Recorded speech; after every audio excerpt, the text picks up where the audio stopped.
Good morning, good afternoon, good evening, wherever you are. We hope it is good. Welcome to another episode of Geeks Who Like Sports, Season 2, Episode 12. As always, I'm Ray Carcillo in beautiful Los Angeles, California. Joined my best friend in town with over in Philadelphia, Pennsylvania, Lee Elias. Lee, how you doing today, buddy? Ray, I've been listening to just nonsense on sports radio in Philadelphia for the last 20 hours. I mean, it's just the speed at which Philadelphia sports can implode on itself has always been amazing to me.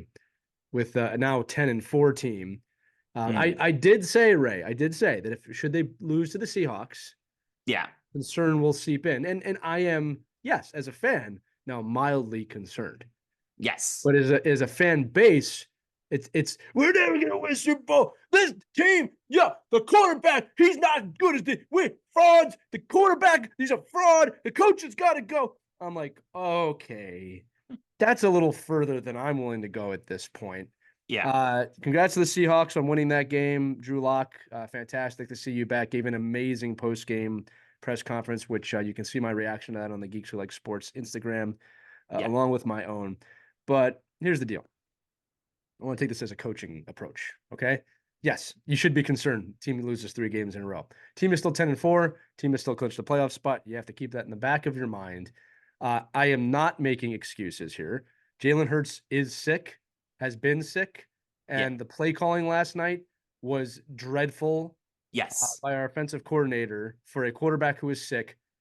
Most rushing yards on the team, most runs this season for Jalen Hurts, 2 bomb passes at the end of the game that made really no sense to me whatsoever.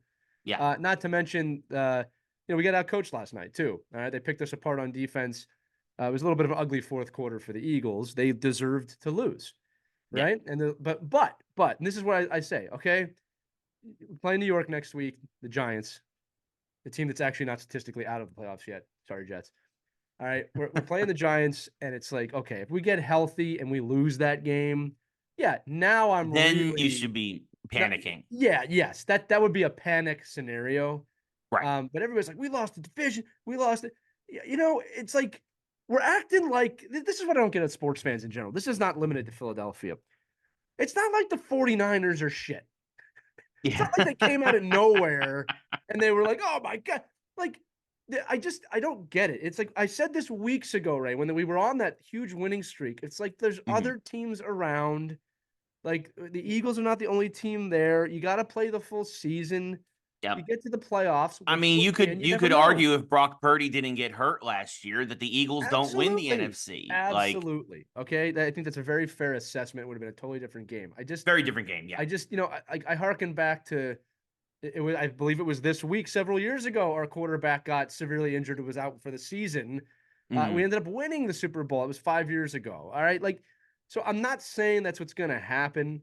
I'm saying that as a coach, you have plenty of time to turn this around. You have the best possible schedule to figure it out. Yeah. They make it sound, Ray, like if you don't get that first round bye, there's no point of even playing in the playoffs. All right. And I will say that it is a huge advantage to have that first round bye. No doubt. Sure. Okay.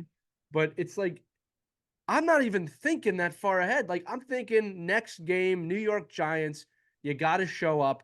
You got to start putting complete games together. It is a good thing. This is the only silver lining. I wish more Eagles fans would listen to this. It is a good thing that we are getting dismantled now because we have the time to fix it. Yeah.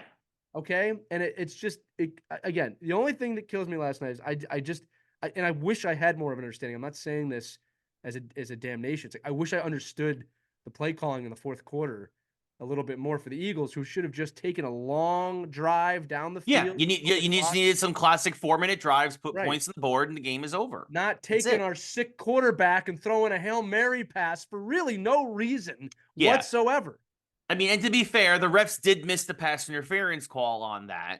But at the same time, but I won't complain about it. It's one of those things where, again, why are you taking that shot? in a way. You know what I mean? Like, I just didn't get it. Was it a hero move? Was it? I mean, first off, whose decision was it? Right? right. Was it a hero move? Was it like I can end this thing right now? Because I'll tell you what, that's a discipline problem either way. Yeah. I mean, just my football senses. I'm not an NFL coach. I never coached in the NFL, but my football senses are when you're up by 7, right, or you're up by whatever you're up by late in the game, you take 4-yard runs, 4-yard passes. You have the brotherly shove, so you've got a free yard every drive. Yeah. Right? You just do these little 4-yard plays. You got 3 chances. Statistically, you're probably going to get down the field. Yes.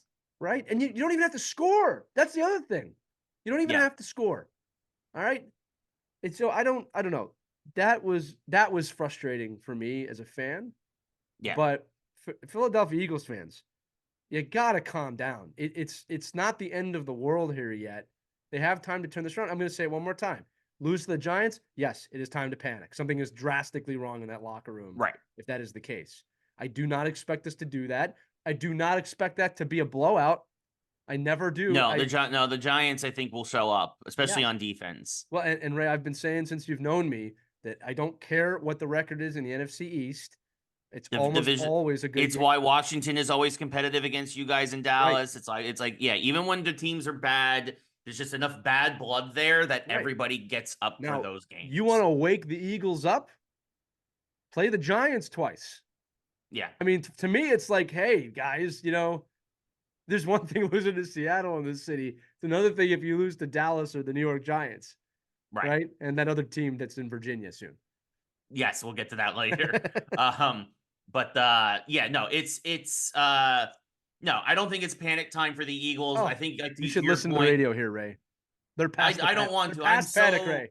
I do not. Season's over. This is why I do not listen. I see clips once in a while on X where I will see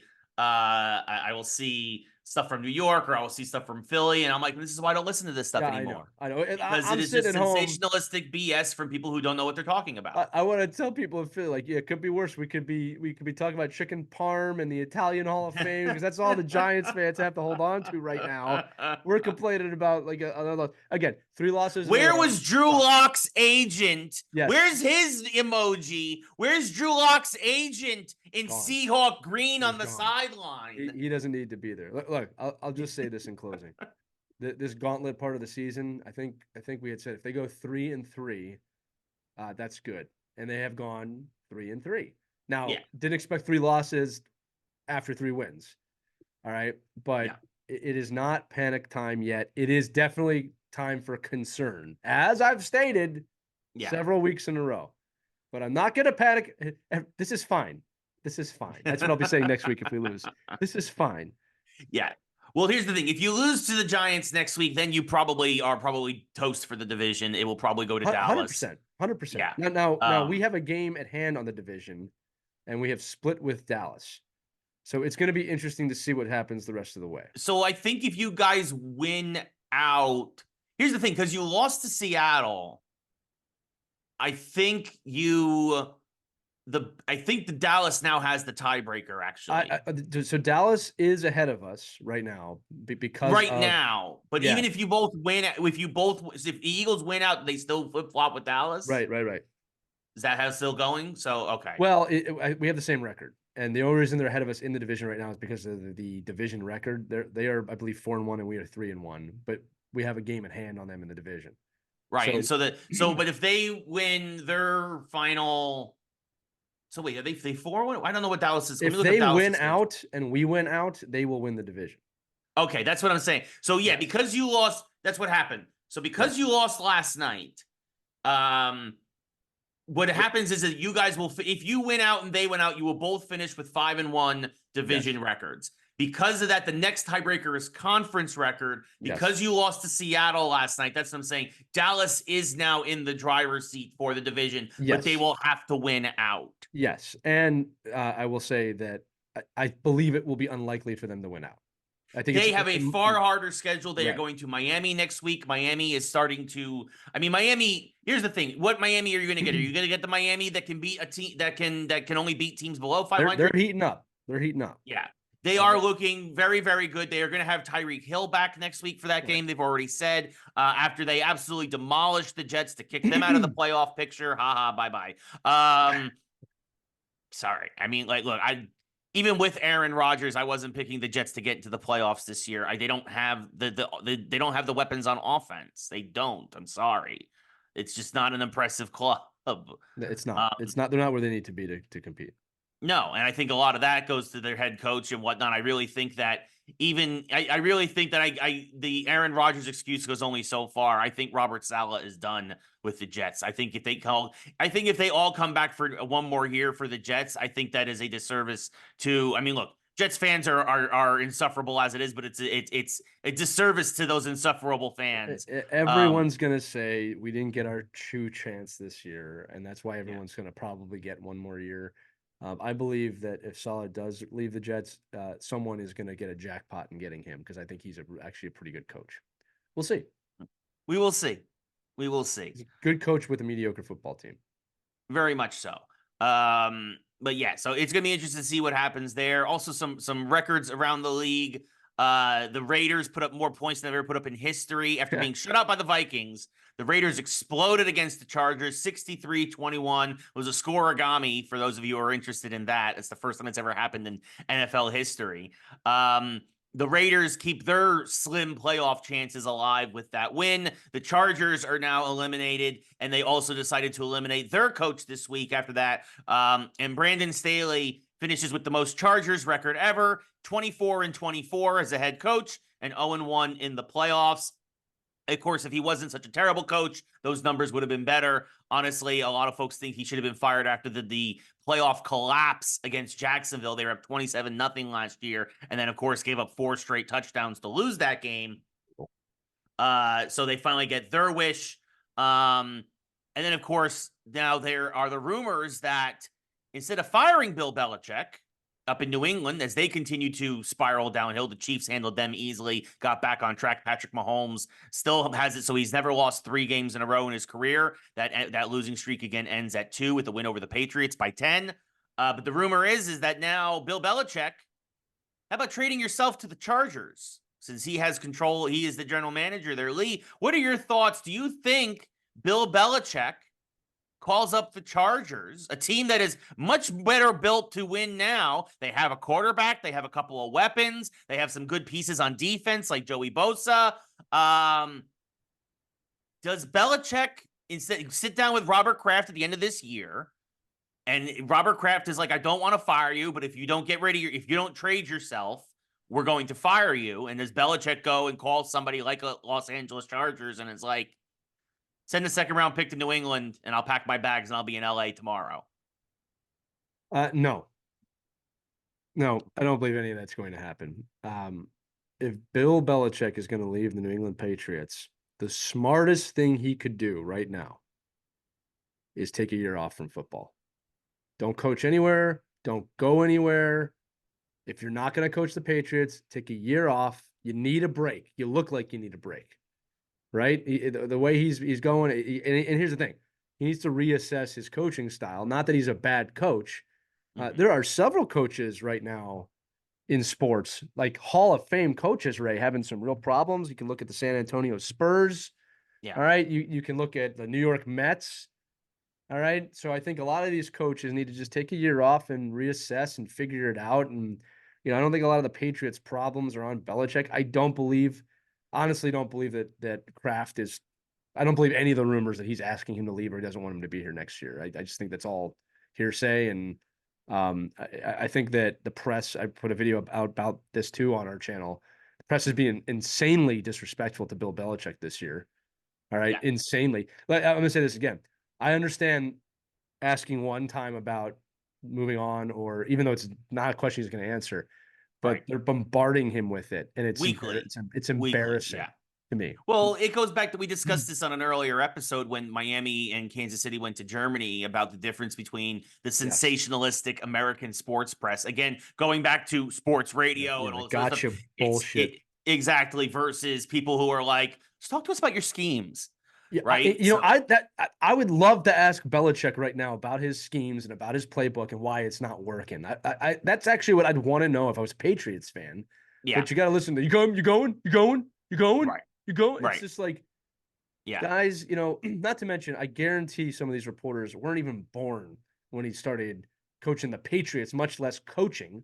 right. Right? Like, I mean, I'm being nice by saying that because when we started coaching, it was in the '80s. So Mm, it's just like it's one of those things, Ray. I just have a real issue with that mentality. It's okay to speculate to a point, sure. but you're asking me, and I'm telling you, I don't think he should go to any team. I think he should take a year off. He is always going to be hired on the spot if he wants Yeah, to coach somewhere. If he went to the Niners right now and said, "I want to coach this team," they would take him. All right. right. So he's not going to do that, by the way. But my point is that no, he should take a year off if he doesn't want to be there. I think it probably is time to move from New England. I wish he had done that when Brady did. I think Mm, that would have been the time to do it, or taking yeah. the year off. But no, I don't think he's going to the Chargers. I just don't. I also think. Listen, would you hire a coach with a record like his right now? Like I know who he is, but it's like there's other coaches out there. I just talked about that Saleh. I mean, like there's other coaches out there that arguably would be a better fit right now than him. So It depends. It depends because yeah, he also recognized the roster issues with New England, understanding that he's the one who put that roster together. well, that's my point. And I think the part, but I think Yeah, that's the thing is I think you go to Bill and be like, look, you come, you're not the GM here. You're not the there's guy pulling the no trigger, way that right? he's gonna like be okay in that scenario, and that's what I'm trying to say. It's like you want to deal with. I'm not saying this in a mean way towards Belichick. You want to deal with that. You want to be a GM dealing with that. Like you think he's not going to come in your office and tell you exactly what to do? So that's Yeah. what I'm saying. He's got to take a year off. All right. Maybe it's time for him to pick a GM or a coach. Maybe he's a GM. Maybe he doesn't need to coach anymore. I don't know. I think he's more a coach than he is a I GM. think he is one of the greatest coaches in the history of the NFL. I'm not Oh, just talking about absolutely. not just talking Super Bowls. I think just as a coach, I think he Yeah, knows more about the positions than anybody. I think he loves the game more than anybody. All I right. agree with that. All right. I But think it's going to be yeah. interesting to see what he. Yeah. I agree what he decides to do. We know he's hinted at he wants Don Shula's record, Yeah. right? Of course. He's about 23 wins away from that, both Yeah. combined playoffs and regular season. Take a year off. So, but yeah, well, that's the question. That's the Yeah. thing is that does he go somewhere else just to chase the record and Well, get it done in 3 years? let Because me. he's in his 70s now. He's not getting any younger. No, that's true. But let me tell you why taking a year off is really important. Because right now we're talking about one team he could potentially go to. You take Mhm. your year off, it's going to be at least 15 teams that will take you. Sure, Right? At sure. least 15. It's probably more like, probably 20. So Yeah. I don't know. That's what I think he needs to do. All right. That's if he chooses not to coach New England. He might not leave New England. Like I think It's it's also severely possible. real. Yeah. Robert Kraft and him can talk in the offseason and it's Yeah. water under the bridge. Yeah, Who but knows? if you think Robert Kraft, for those of you, those media people, you really think Kraft is leaking to the press that Belichick's got to go? You think that's the level of respect he has for that guy? I just think that's just heresy. It's BS. Yeah. Right? I just doubt that that's happening. All right, and just I want to say it. I say it every week. Do a better job. You could be asking him real football questions right now, and you know what? He would answer them. He answers when you ask him a good football question. He answers it. Yes. But now you've created another soundbite for me. We're on to Kansas City. Yeah, Yes. I'm worried about Kansas City. I'm moving on to Kansas City. Well, they already lost to Kansas City, so they're We're on. moving on. We're still moving on to Kansas City. Yeah. Maybe that's why they keep losing. He's one game behind. No, I know they did lose. What was it? Was Yes. a lively game too. It was. The Patriots actually showed some life with Bailey Zappi under center, but again, some bad turnovers, some inclement weather, and Kansas City. Kansas City continues to have a problem with the dropsies, especially Kadarius Toney. The receiver core has the most drops in the league this year, and Mahomes is starting to show his frustration a lot more on the sideline. It is becoming obvious, like it is like this isn't a week one thing where it's like, oh, it's not a big deal, it's one game. Now we're 14 games in. And like I just mentioned, it is the worst receiving core in the league, Yeah. and Mahomes is not happy. Again, look, the Chiefs are going to win the division. They're going to make the playoffs. Like they're all set. But this is a very vulnerable Chiefs team, particularly because the offense is far underperforming what they usually do for both a Mahomes team and an Andy Reid team. Well, and we saw Mahomes on the sideline. Someone did the mouth reading stuff. Yes. And he's visibly saying, which is not good for their team, but he's visibly saying, I don't trust the guy. I don't want to throw to the guy. Yeah. And it's like, yeah, but look, again, like the Eagles, I mean, it's a great place to be, you know, right now for that. Again, it's, you know, we're talking about the best teams and you got to figure it out. I mean, I just don't think outside the Miami Dolphins going undefeated, there's ever been a team that didn't run into some adversity. I'm sure they had plenty of adversity, especially in the 70s when they were on cocaine. Anyway, the point I'm trying to make is that, yeah, you got to, this is how a sports season works. Yeah. You run into problems, you fix those problems, you deal with the adversity, you jump the hurdles, and then maybe you've got a small ass chance of winning the big game at the end of the frickin' season. It's part of the process. This is why coaching is such an awesome profession. It's why I love it, because every day there's a new challenge, a new hurdle, something I have to overcome as a coach with my teammates, with the players, together. You schmucks. Nobody is perfect the whole season. It's okay to discuss it like we do on this show. I love having the conversations. What I can't stand is this it's over attitude when one game or 3 games in a row don't work in your favor. There's only one team in the league with a better record than the Eagles, and we're freaking out. Like, calm down. Mike, you know what I always think about this time of year, Ray? I mean this. You know what I think about this time of year? I think about the teams that are just in hell. Like, because Eagles, like, we're in hell. We lost 3 games in a row. No, go look at the standings. Go look at the bottom 10 teams. All right? They're in hell. I'm going to say it again. The Giants are relying on Italian wisdom right now just so they got something to watch. Yeah. All right? And you all know it. All you Giants fans know you have no freaking shot at anything this year, but you needed something. And there's nothing more Jersey and New York than the Italian Hall of Fame that none of you knew existed before the last couple games. Be practical with your sports and you'll enjoy them more. My name's Lee Elias. I'm a coach for hire. You can call me at any time. Lee's driving the bus this week. Oh, no, I'm not. This isn't a bus. This isn't a bus. I'll figure out what vehicle I'm using. I'm not running over fans. I mean, I Ray, you know this. I appreciate fans. I mean, I live on fans. My businesses are built on the fan basis, right? But I'm also like a logic and in an illogical world, Ray. And that's why we have a show that's illogical, so I can balance it out. Because we are logical on our illogical show. Wow. Yes. We'll go talk about that later too. I love leaving the little hints. I love leaving little hints in the show. Yeah, no, yeah, we got a big show for you. We got to get past football. Yeah, we got right into football. I mean, the thing is, there's a lot going on with football. It's football season. It's football season. The playoff race is tightening in the AFC. You've got 5 teams. I mean, how great is that? How great is that? I mean, like again, there's a difference between being a fan of one team and like a fan of the sport. Like I'm a football fan. I'm an Eagles fan, but I love football. So it's like I like, you know, of course I wish we were undefeated, but like that's not logical thinking, right? We're gonna have to earn it. I mean, Ray, how many times have you seen a team come in first, somewhat of an easy season, and they go out in the first round, Boston Bruins? How many times have you seen this? A lot. It's like nobody learns. Yeah. All right. You know the team that wins, the one that has snot coming out of their nose and blood coming out of their eyes because they're fighting for it every week. That's the team that wins. Yeah. Anyway, my name is Lee Elias, and I am a sports addict. So we got 5 teams in the AFC tied at 8-6 for 3 playoff spots. Yeah. The Jaguars had a really bad loss against Baltimore. They could have beat Baltimore this week, but they shot themselves in the foot several times, and now you have a 3-way tie in the AFC South. The Jaguars, the Colts, and the Texans. Meanwhile, the Bengals, with their backup quarterback in Browning, they knock off the Vikings, and the Bills stomped Dallas up in Buffalo, showing Dallas's big weakness, which is Dallas can't win on the road. Dallas really struggles on the road this year, And By the way, all the Dallas fans right now are like over the moon. They feel like they won this week, even though they didn't win. But that's a Dallas thing to do.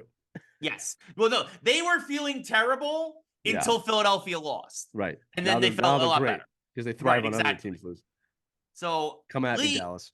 Who's going to win the South? The Jags, the Texans, or the Colts? The numbers say the Jags just because of strength of schedule. And the Texans and Colts play each other in the last week of the season. I picked the Jags because I think they have a little bit better of a storyline. Like I think they have more of a reason to win than those other teams, but you never know. No, for sure. I mean, a lot of folks, obviously the Texans, hopefully CJ Stroud comes back next week from his concussion. That's obviously the big storyline there. That'd be a great story to see them turning around instantly. And again, the Ravens right now are kind of potentially running away with the conference. The Ravens and Dolphins meet in 2 weeks. Should both those teams win next week, Baltimore, a huge test against San Francisco on Christmas, and the Dolphins versus the Cowboys. You could have, I could very realistically actually see San Fran winning that game and Miami beating Dallas. And then really the AFC #1 seed comes down to that week 17 matchup. It is going to come down to the last weeks. Obviously with it that tight, but I would like to see the Jags win. There's a fan base again, been in hell for too long. Yeah. Right, but I would like to see the Jags win 3 losses in a row, right? They've just lost 3 in a row. So yeah, they're really struggling right now. Absolutely.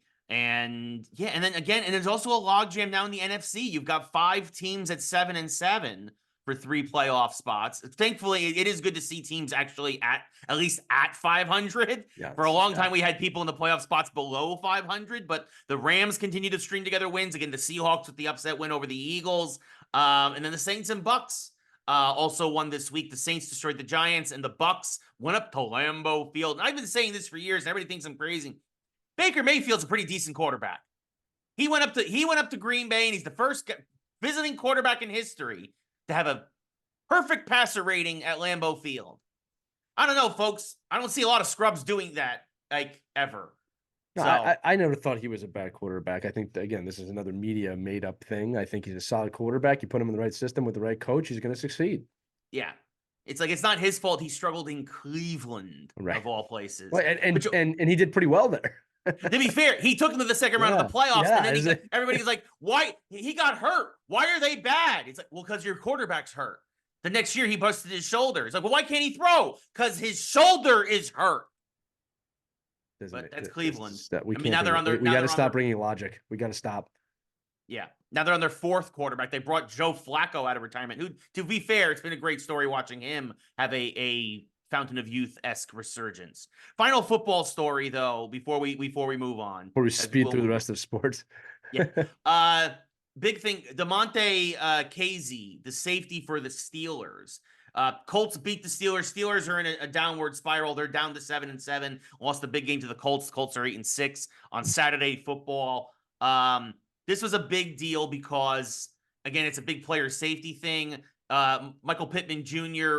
diving over the middle for a ball, got laid out by Casey, and a lot of folks. There's people are very, very split. First off, if you haven't seen it, the only reason why they keep showing the hit is because Michael Pittman somehow, although he did go into concussion protocol, got up on his own power, walked off on his own power, seemed fine. He did miss the rest of the game, but considering how bad it looked, Rich Eisen, who was doing play-by-play for the game, said after the game, he's like, I thought we were going to have another ambulance on the field situation in terms of watching the hit in real time.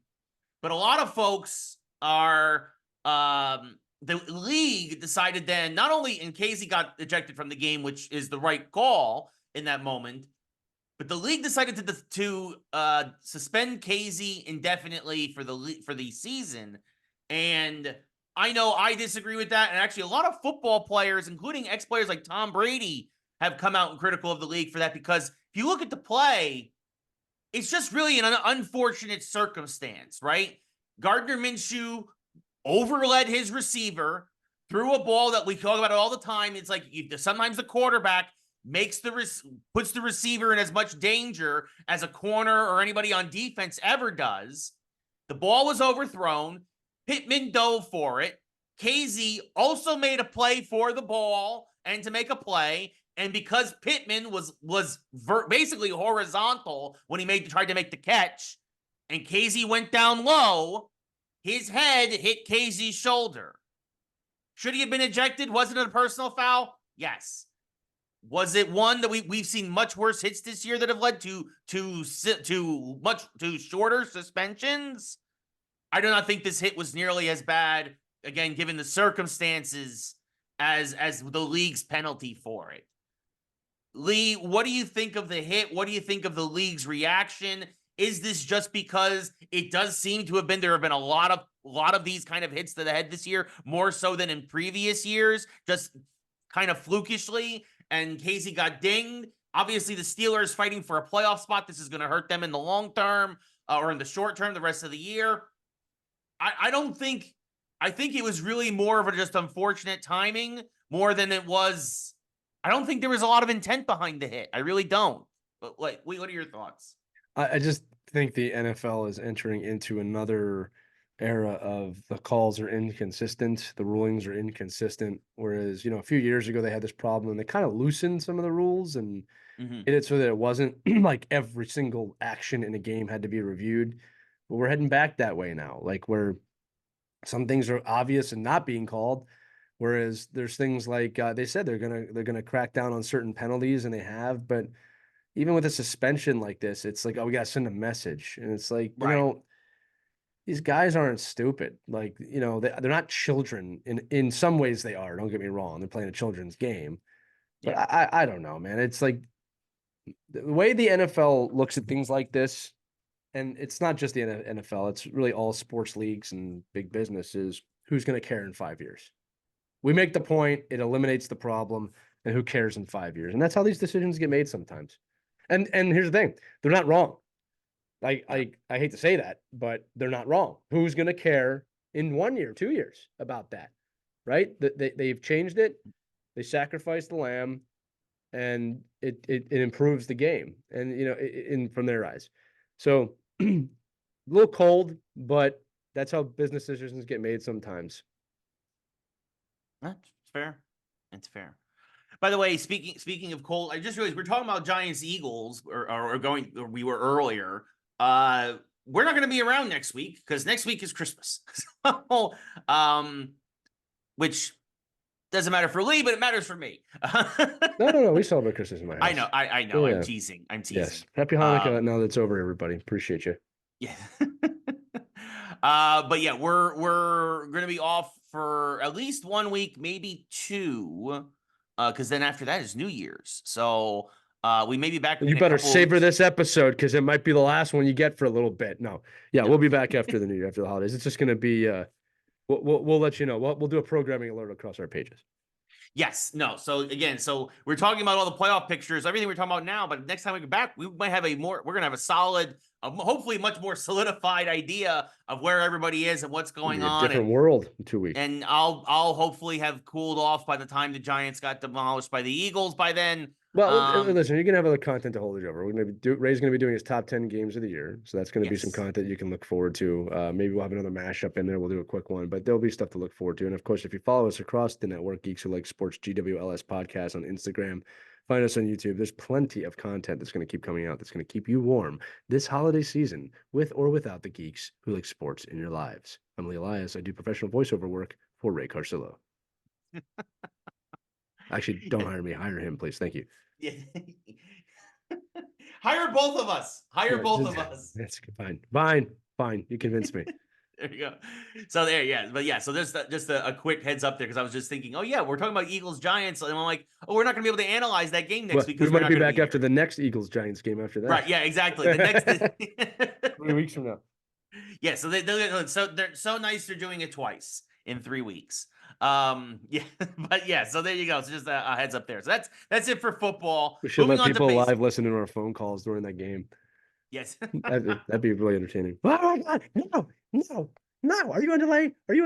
Oh my god, wait till you see what happens. Yeah, I'm usually on like a 30-second delay because I'm on Sling TV. So oh goodness. But anyway, you know what's also gonna be delayed? Shohei Ohtani. That was a good segue. Thank you. So we discussed last week, we were suspecting that we had heard that Shohei Ohtani was going to have some of his payments deferred.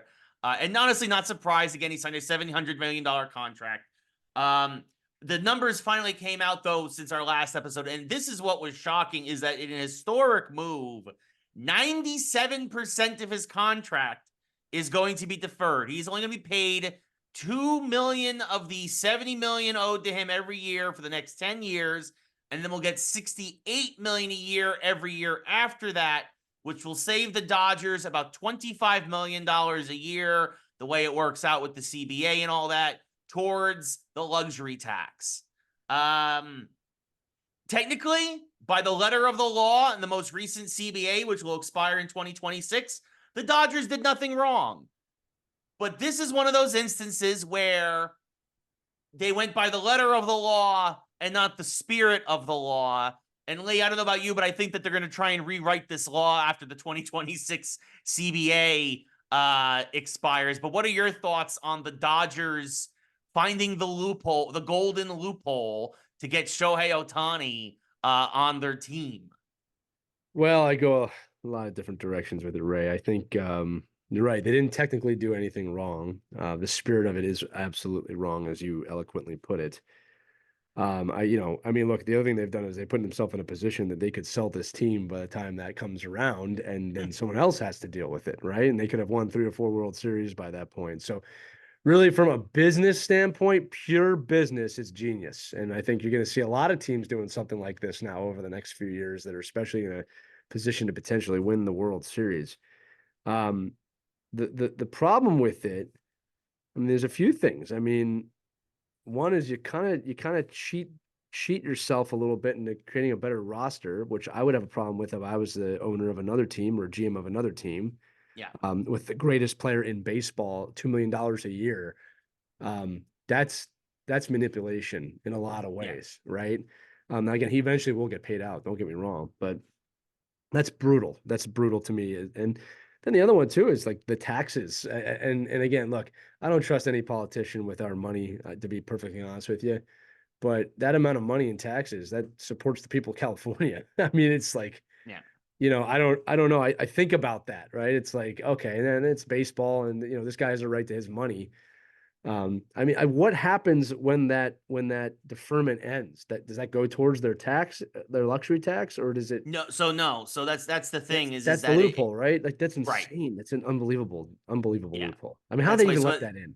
That's horrible. well, and that's the thing is, again, it's technically by the letter of the law correct, but I don't think that was the spirit of the law. And it's one of those things. It's one of those things, Lee. Remember the Sean Avery rule, right? Yeah. Where like until somebody does it or Yeah. thinks to do it, you don't think that you have to write it down. Right. And so I really think that the Just 31 brutal. other owners in 2026, when the CBA comes up, are going to go to the Dodgers and be like, you got away with it. We're never letting this happen again. You got away with it. You will probably win World Series because of it. Right. And it's like, what are the, I would have loved to have been the person. It's like guaranteed, like if we win 2 World Series over the next 7 years, like it's worth $4 billion. Right. What's a few $100 million? Right. And you're dealing with, and that's exactly how they look at these things, right? Like, yes. That is a multi-billion-dollar franchise. You win a couple World Series in LA, you've made your money back. Yeah. So interesting. If I was a player, I'd be like, oh, this is going to change how everything's done. Yeah, no, for sure. I mean, and that's the thing is that now you're going to see for the next 2 years, like you said, I think you're going to see other teams try to jump through this loophole now. Yeah. While they can. And I'll also say, if you want to know why Ohtani agreed to this, well, how much money do you need to survive? All right, I think 2 million is plenty. Right. The endorsements alone. Well, endorsements, he gets a chunk, he gets a slice of merchandising, like he gets all of that. So it's all of that stuff. He might be worth $1 billion by the time this is all done. I mean, he really may be worth $1 billion, that guy. Yeah. And from while I don't agree with athletes getting paid what they get paid, for what he can do, that's not wrong. I mean, he's I mean, again, 700 million, he's not that far off.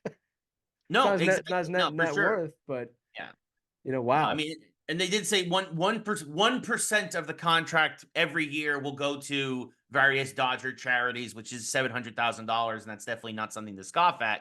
But no, it is with a contract that big. It is. Yeah. That is something to scoff at with a contract that big. Yeah. I'll say that. Thank you for the 1%, Shohei. You are now the 1%, Shohei. Congratulations. Yes. You are beyond the 1%. Now you're in the 0.01% now. Yeah, the 1% is not what people think it is. It's not what the people think it is, but the top 1% of earners, or the top 10% of earners in this country is not what you think it is most of the time. You should look that up. Now, with that said, you should also look up the median household income of America. It will shock you. Yeah. We need to get that number up.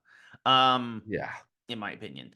But yeah, no. So yeah, it's just ridiculous, and I think baseball. I do think baseball will correct this in the next CBA. Yeah, they will. I mean, like we've seen this across the board. It's tough to swallow as a business person. It's also genius as a business person. That's the thing. It's like you both hate it and respect them for it. Yeah. Like it's really weird. So, but anyway, we'll see what happens. Not a lot of other baseball news going on. Wait. Everybody's kind of waiting for the Yamamoto news. We also did say that we called this. I just want to make that clear. We said he was going to defer some of it. We just had no idea it was going to be 97%. Yeah. Anyway, keep going. Baseball. Yeah. So baseball again. We're waiting now. A lot of stuff from baseball. Everybody's waiting for the Yamamoto deal to see if it's going to be a Yankee. Right now, knock on wood, rumors is that the Yankees are still the favorites for him. Dodgers are probably his second choice. Dodgers Mets going all third. out to get him too. Apparently, Ohtani and several of the players were in the room when he was there. Yes, and the Phillies have thrown their hat into the ring very late on him as well. Bryce Harper gave him a phone call over the weekend to try to get him to possibly consider Philadelphia. But most are saying that if Philly would probably be, no offense, his fourth choice of the people he's talked to. Depends on what he wants to achieve. Yes. And Steve Cohen of the Mets had him to his Connecticut mansion for dinner. Mr. Hedge Fund billionaire. And there's been conflicting reports. Some said that Yamamoto was very impressed. And then there were some folks who said that Yamamoto was disgusted. As a Yankee fan, I like to hope that he was disgusted. Because, I don't know if... When and who and where would they get that quote from? This is one of those things again, right? It's like, there's no way that guy told anyone anything like that on either side. My God, his press is relentless. And I know. Well, the thing is there's no way he came out and was like, I was disgusted by the road. That doesn't happen. No, I know. I personally hope he was disgusted. We can daydream about it.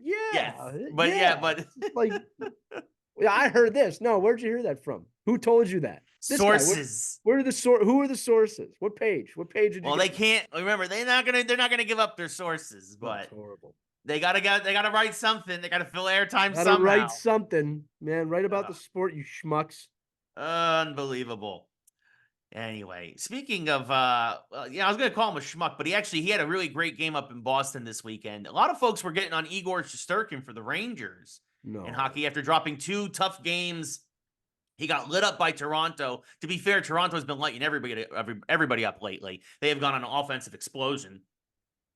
And he lost 2 in a row. It's the first time all year the Rangers lost 2 in a row. And people, calm down, Ranger fans. The sky is not, as a Ranger fan, the sky is not falling. We're 21-7-1. We are tied with Boston. I technically had the tiebreaker, but we are tied with Boston for the best record in the Eastern Conference after beating Boston in overtime. But a lot of folks are starting to wonder, and this was actually my suggestion. Actually, in Peter Laviolette, I actually felt good. I was saying I looked like Igor might still be a little sluggish after his injury. And I was saying that maybe they should give Quick maybe just 2 starts in a row to let Igor kind of catch his breath again. And what happened, Lee? Quick started 2 games in a row. And then Igor looked lights out against Boston, up in Boston in a thrilling 2-1 victory. Mm-hmm. But Lee, it is interesting that I guess there's a goalie controversy in New York because Jonathan Quick is 9-0-1 as the backup. You got to define what controversy means. Controversy to me, as a goaltending controversy, is one of them is upset at the other. Well, there's definitely not that. That is a goaltending controversy. What you have in New York is just great goaltending. Yeah, that's it, right? Here's the thing, man. People look at Quick like, throw him in more. No, he's not. He is the backup for a reason because of his age. Yeah. He is the perfect guy to come in every 3 to 4 games and Yeah. play really well. He's also the perfect guy to remind Shesterkin you are replaceable. Okay? This is something that they never found for Lundqvist, ever. Right. Ever. And he desperately needed it. I hate Yeah. to say it. Okay? So, no, you have no goaltending controversy. You have great goaltending. If you Yeah. look at NHL Stanley Cup champions the past few years, there have been a duo of goaltenders that could succeed, not Yes. one. This is not the Yes. 1990s where you had to Yeah. have a starter. It is Yeah. old thinking to think that you just need one starter that's lights out. It's not possible. The days of Brodeur and Waugh and Lundqvist are gone. The game Yeah. has changed. And having a great second goalie, I don't even want to call him a backup, Yeah. is an asset. And trust me, there are 32 teams in the league.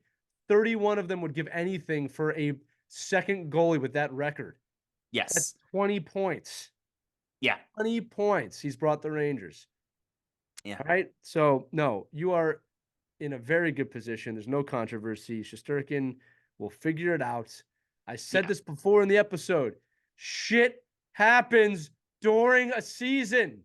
You've got to deal with it. The Rangers are dealing with it. Yes, and they are dealing with it, injuries and all of that.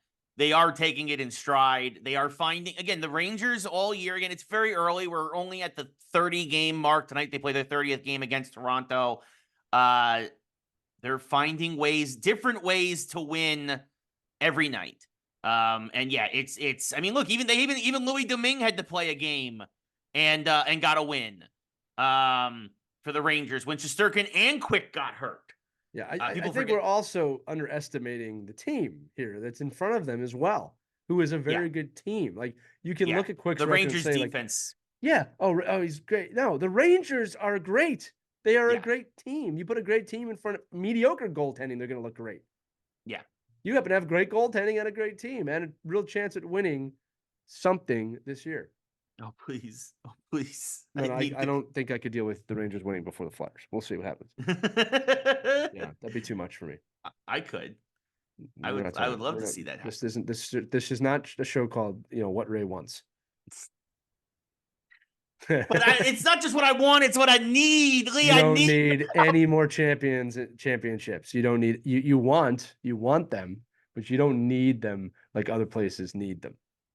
Well, you know what? Other places can win in other sports now, or whatever. The Lions can go win the Super Bowl. Let the Lions win the Super Bowl this year. There you go. Detroit can have a Super Bowl. All hail the Giants of New York. New York City of champions. We'll win the Super Bowl next year. Somebody else is going to win it this year. So. You want championships. You don't need them like other places need them. In 2008, I needed But other places don't know what they need if they never had it before. That's true. That's true. Jacksonville. Yeah, well, yeah, Jacksonville's never going to get one. So and now sorry. you've just now they're going to win the Super Bowl because you said that. Not this year. Not this year. Not as long as Tony Khan is still splitting his attention between AEW and NFL. We'll get to that later. Very good point. But yeah, before that, and actually, speaking of AEW airs on TNT. Speaking of TNT and NHL and Lee, aside from Gretzky, that TNT crew sucks. I mean, look, there's no other way to sit. We were talking about this a few games ago. I was watching the post game after the Rangers had beat the Red Wings. It was the national game on TNT that night, and it was like game 21. So it was 8 or 9 games ago. And they're talking about the Oilers, who had been struggling without McDavid. McDavid's obviously come back, and the Oilers have gotten red hot again. And they're like, what do the Oilers have to do to get into the playoffs? Lee, this is after game number 20. My response? Play 60 more freaking games. What? Why are we talking about logic? Playoffs? Playoffs? Why are we talking playoffs? Playoffs? TNT has a real problem not knowing what the heck to do with their NHL broadcast. And you had an issue with one Mr. Bissonnette this week, or whatever his name is. Yeah, Bissonnette. Yeah. Wait, how about you get into? I think we're both going to put some folks in front of the bus on this one. Just look. So here's the thing. Gretzky is great. He does a great job on there. He brings a lot of calm to it. TNT is clearly just trying to replicate their basketball camaraderie, which cannot be replicated with the guys that they have on that basketball staff, because they have Hall of Famers across the board on that staff. Yeah, you need more than just Gretzky on NHL in order to get that kind of Yeah, vibe. and look, when Lundqvist is on broadcast, it's pretty good too. But Yeah. I just think that what the NHL did is, oh, we need to bring some personality and some character. Let's look at who's doing personality. Oh, Paul Bissonnette's got the top hockey podcast in the market. Let's bring him on. And look, look, he has a voice in the game. He has a power in the game with his position right now. If he was here, he'd say, nobody knows who you are. Like, that's just the way he is. Mm-hmm. But he has said some pretty disgusting things over the last few years on his podcast. And he openly rages war against hockey fans. And it's all for ratings. And it's all to charge people up. And I don't get it. It's the same as the media. It's the sensationalistic bullshit. I don't get it. I don't think he's a great representation of the game. I think he really actually helps the toxic side of the game a little bit. I'm not talking about racism or anything like that. I'm just talking about like the dude bro culture. Like I just think he brings that out, and that's not really what hockey needs right now. I need to be moving beyond that. Yeah. And I don't know. I don't think his insights. I mean, I didn't play in the NHL. He did for a few games, but I don't think he brings much to that panel. I think he's kind of like the laughing boy of the panel. Yeah. And I think the fact that that guy, with the things that he says and the influence he has, and the fact that he's sitting next to Wayne Gretzky, Yeah. bugs me, right? Should be sitting next to Wayne Gretzky, Mark Messier, all right, Yeah. Peter Forsberg. You could pick a lot of people from the last 30 years of the game that could be sitting next to Wayne Gretzky that I would listen. Lemieux, Yager, Sakic. I mean, I could go on for a while, all right? Yeah. And again, it's not so much about the personality for me. I think I'll give you one. PK Subban does a great job of personality. He brings a lot. You won a Norris Trophy. Guy knows what he's talking about. I like watching PK. He brings a lot of fun to the broadcast. I don't understand what Paul Bissonnette brings to these broadcasts outside a little bit of, shock jock type things. And again, I think the level at which he disrespects NHL fan bases, even ones you and I don't like, Ray, it's a little disrespectful. No, I agree. I don't know, like to me, he doesn't, like you said, he's just kind of a weird dude bro that just stands out amongst that panel in the worst way. Yeah. And again, it's like you said, like TNT, they just don't get it. They just don't get it. Well, it's you do have to fill airtime, but it's like, I just remember growing up, there was so much better broadcasting. Like, you would talk about the hockey being played and you could learn from it too, not just the buzzwords and the buzz topics. I don't know. It's just always looking for sound bites. You know what I mean? And like sometimes he's on the air and I'm like looking at the guy and I'm like, you don't look right. Like something's wrong with you right now. I don't want to speculate too much on that. But anyway, we'll see what happens. I actually think ESPN's doing a pretty good job now. As I said, when they got the rights back to Hockey Night, it's like, give it some time. Let them figure it out. I think they're doing okay. They're doing better than TNT is. Here's the funny thing is that the in-studio segments for ESPN are better, but I like TNT's play-by-play teams better. Oh, I could. Yeah. Well, I'm only talking, by the way. Yeah, I'm only talking studio stuff right now. ESPN studio stuff. Although is I'm much a huge better. fan of John Buccigross. I've always have been. A lot of people. I like Bucci for sure. For sure, but look, I'm sorry. I've never been a huge fan of Sean McDonough. I didn't like when he was a football guy. I don't like he was a hockey guy. I don't think he's a great play-by-play guy. I am available, ESPN. He's pretty good at hockey play-by-play. So, just trusty color commentator Lee. Yes, yeah. So I mean, it's just one of those things where it's just like, whereas we're obviously like, Kenny Albert. And whatnot is just, to me, still one of the best around. Obviously does the radio for the Rangers most of the times when Don LaRicca's not doing it, or vice versa. I should say Don's doing it when Kenny's not doing it. And then Kenny, of course, is doing all the national games for a lot of the national games for TNT, and I think he does a great job. Yeah, I would agree with that. Yeah, but the TNT studio segments, awful.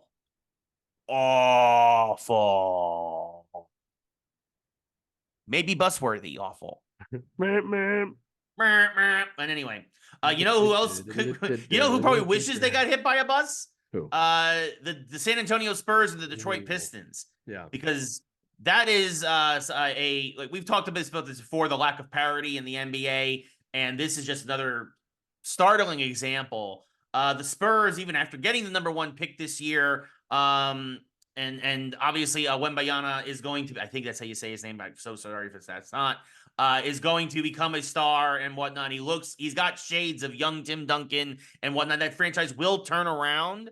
But the Spurs had an 18-game losing streak earlier this year. The Pistons are in the middle of a 24-game losing streak. They started 2-1. They haven't won a game since the first week of the season. It's the first time in NBA history that there have been 2 teams at the same time were going on, had 15-plus game losing streaks.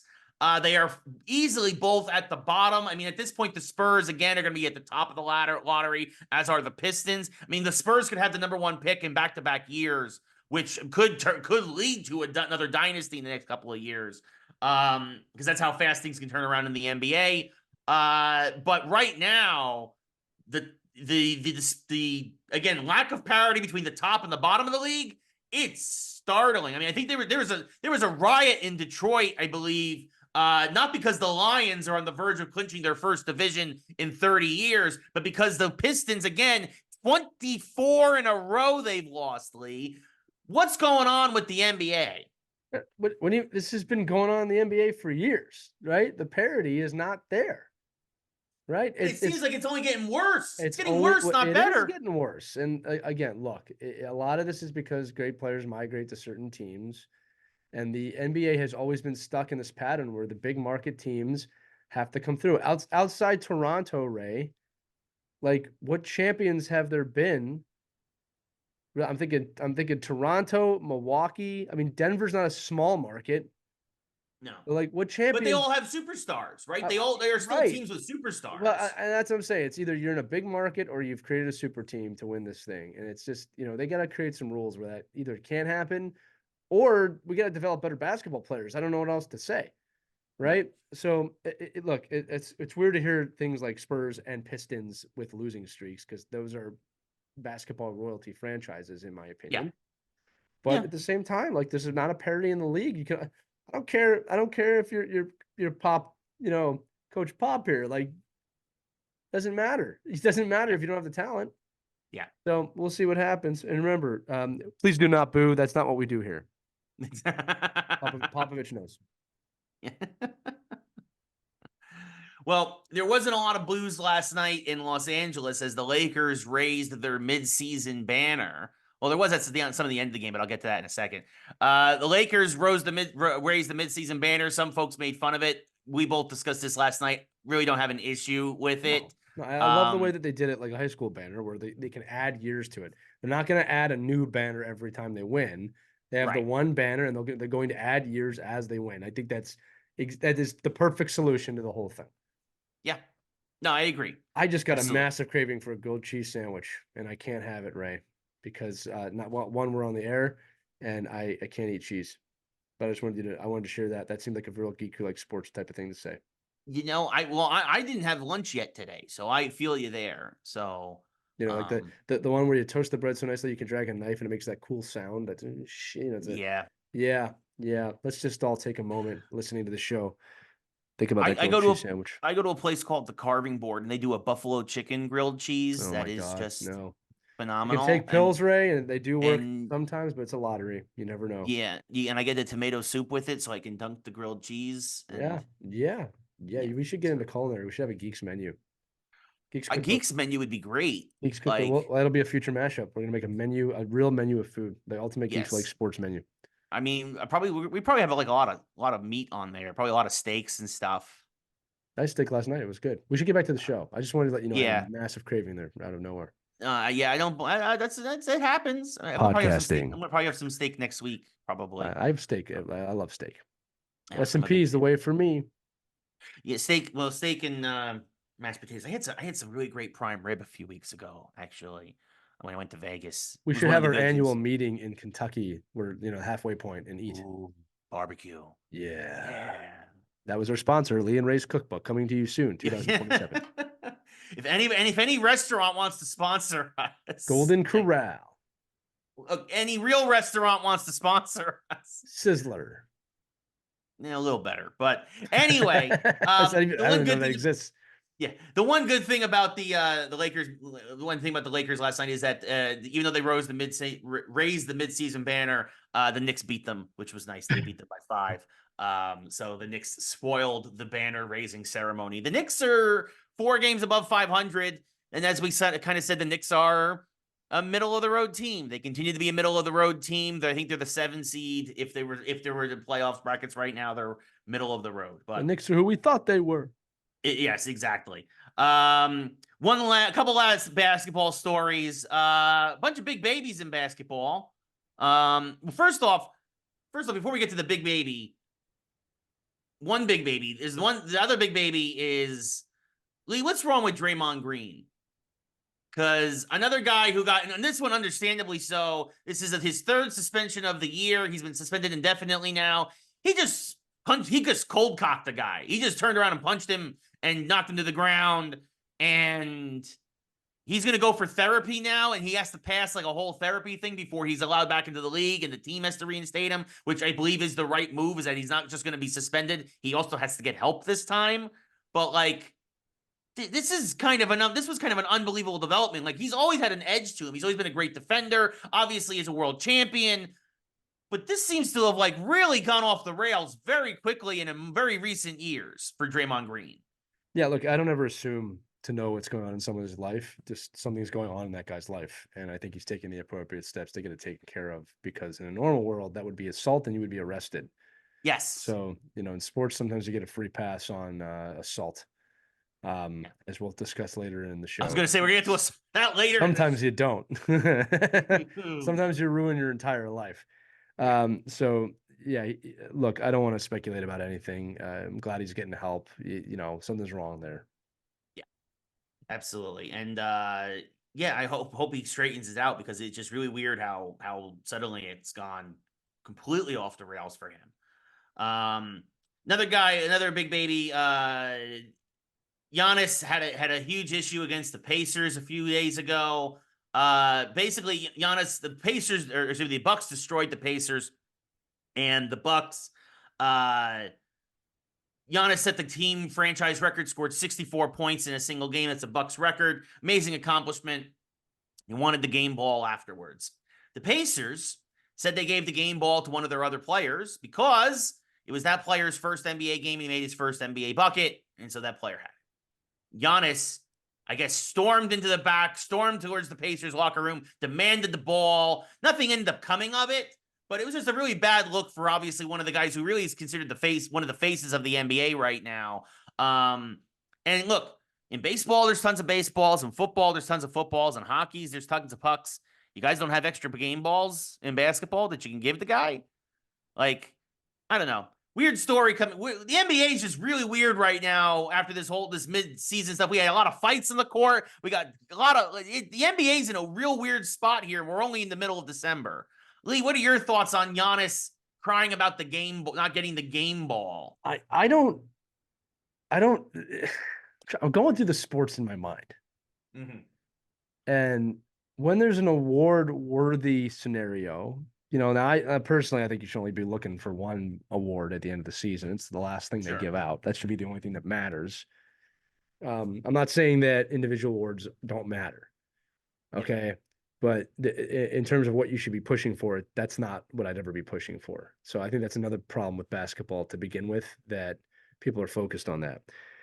And every other sport I've ever played, Ray, when you do something monumental, the team gives you something, some sort of plaque or a silver or golden hockey stick. The ball doesn't matter. Now maybe, or the puck, but maybe there's a hidden thing here in his life where he's always collected those and that he wanted that for someone. I don't know. But my point is that to have a little hissy fit about that. Yeah. Come on, man. Like, that's not why you're here. You're not here to break the season record, and you're here to win. You're here to win. I just think it's another problem within the NBA as a sport in general, is that we focus on these. And like, even like when you talk about the greatest of all time in basketball, it always, how many MVPs, how many scoring titles? It comes down to championships every time for me. It's who has the most championships and help lead their team there. right? I'm not doing the Jordan LeBron debate alone right now. I'm just saying like that's what I look at. All right. Charles Barkley, one of the greatest basketball players in history, easily. Not even in the debate for best of all time. You know why? He didn't win shit. Zero. Yeah, it's like so if we're talking individual awards, you can say, well, that Wayne Gretzky was the greatest hockey player of all time because he is so far ahead of everybody else. He's got 4 cups to back it up. That's not the most cups all time. Henri Richard has, I think, 11 or 12. All right. He was pretty good. All right. But I don't know. I think this only helps to perpetuate the selfishness that we talk about with all basketball players. You know what I mean? So yeah, a little bit of a weird situation. I wish they also had not caught that on camera. This is something that could have been kept behind the scenes. But I mean, he kind of put it out there for him. Well, and again, though, right? Like if somebody gets their first hit in baseball, they put the ball to the side. They get their first goal in hockey, they put the puck to the side. The guy got his first bucket. You didn't just think to put the ball to the side and get a different, like you don't. Yeah, you only have one basketball. Like, well, I don't think they have one basketball. I don't. That's what I'm understand. saying. Like, I don't know. It's just a weird thing all around. Yeah, it's stupid. It's a stupid story. It's a stupid thing to be talking about. Why are we talking about stupid things? Because we're part of the sensationalistic media now, Lee. Oh my God, it's happened. We're part of the problem. One last basketball, well, also a hockey story. It's official. The Wizards and Capitals are going to be moving to a new arena in Virginia in the next couple of years. Northern Virginia. Very important. Yes, Arlington. Arlington, I believe. Yes, where my brother lives. Yes. A lot of folks, it's very mixed reactions. It is a great move. It is a fantastic move. It is very hard to get to these stadiums sometimes in the city. Parking is a problem. It is a great move to move them out. It is not that far from DC. All right. Yes. Like you're talking a 20-minute metro ride. You know, it's nothing crazy here. I think it's going to flow traffic a lot better. There's no problem with this. This is exactly the Jets and the Giants playing in New Jersey. I was just about to say it's the Jets and Giants playing in Jersey. Yeah, and Virginia, good for them for getting something. It's not going to change them to the Virginia Capitals, the Virginia, I almost said Bullets, Wizards. Yeah. Almost went back in time 25 years there. All right. The real question, Ray, is will this spawn the Commanders to move to Virginia, which has really been the talk lately? Yes. And the funny thing is actually they're saying from what I've heard, is they want to move them actually back into proper DC because they've kind of been on the outskirts from what I understand for a long time. I've been to a few games over the last couple of years. I mean, like the other options, RFK Stadium, that land. But you know, a lot of it's going to come down to, and this is again the side of sports people don't like to talk about. It's not going to come down to, oh, is this proper DC? It's going to come down to the tax benefits and how much money you can make wherever you put that stadium. Now you put the football, you build a sports complex in Northern Virginia. You've opened the door now for everyone from the South to drive up. Whereas like, I don't want to drive up from mid Virginia or even Northern Virginia into Washington. I'll just watch from home. So we'll see. It's going to be interesting to see what happens. I think them moving there actually helps the Commanders' chances of moving to Virginia, but we'll see. Again, Northern Virginia. For those of you who don't know or don't live on this side of the country, Washington, D.C. is a very, very small district. It's not a state. It's not as big as this. Very small. Okay. It is a city that skirts around Maryland and Virginia. So we're not talking a lot of difference in time here. Yeah. And producer Caitlin corrects me. It's Alexandria, which is just south of Arlington, but still very, very close. It's very north of Virginia. Yes. There's a metro that goes there from the city. That's all you need to know. Yeah. Metro is the greatest train ever, in my opinion. I love it. I want everybody to know that's one of my geekdoms from my childhood is I love the Metro. Bing bong. Now they make a different sound, right? They go doot doot doot doot. It's kind of like when New York was like Times Square, doors open right. Now it's like Times Square, stand clear of the closing doors, please. Yeah, all the new subway trains. Yeah, I know. Goodness. Yeah. Hey, at least there is public transportation on the East Coast. Still don't have that here in LA. At least anything good anyway. Well, you can't do anything underground. They could. They just don't want to spend the money. Monorail. Couldn't do that either. Yeah. No, that would be devastating. They could. Again, then you have all the. You have a better chance of drones carrying you around with that government than you have of anything logical happening. Ooh, I would ride a drone. I know Actually, I you did that. I would. think on Watch Dogs 3, you get to ride a drone I across could see London. you. I mean, listen, think about it. If everybody in California had a drone, if everybody in Los Angeles had a drone, and Mm. the big earthquake happened, you'd all be saved. You just go Yeah, we'd Jetsons. be in the air. Yeah, and then you'd look down and be like, where'd all the land go? Oh my God, it's like the movies, but we're alive. How much fuel do we have? We can make it to Santa Monica. And suddenly we all invade Bakersfield, and well, then the shit Yeah. really hits the fan at You that go point. all just go either the north doesn't want you, so you go east, right? To the border. Otisburg, Otisburg.